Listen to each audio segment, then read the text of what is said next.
This is just a sample of the audiobook.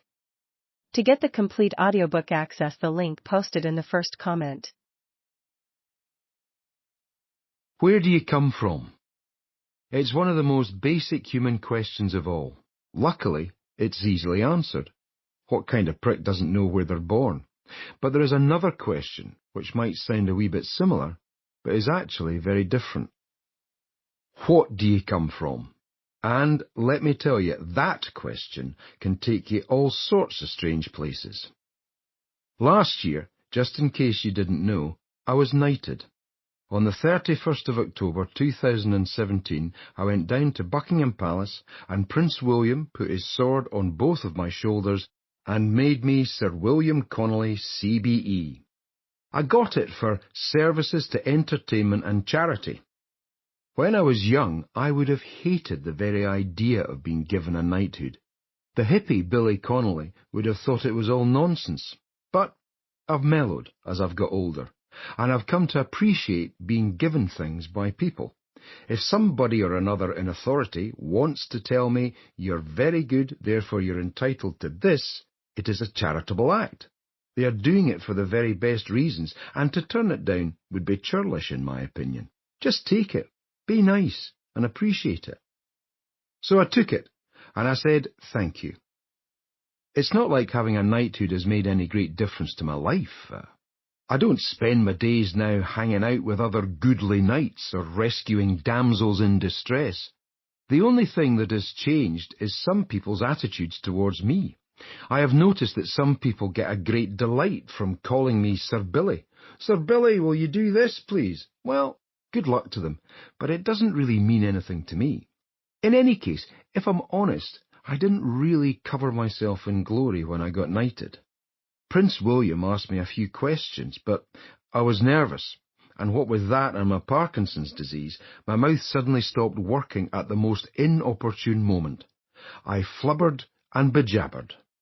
The prince asked me something, fuck knows what it was, and I said, "Flabberdy-babberdy-bugger." Honestly, he must think I'm a complete simpleton. I'd love to meet him again to apologise and to show him that I'm not a total idiot.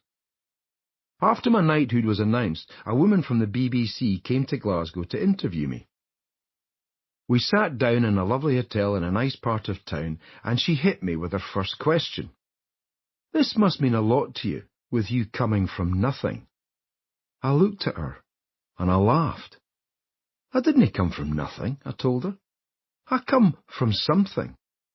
I mean, I have never hidden that I came from humble stock. I grew up in the tenements of post-war Glasgow.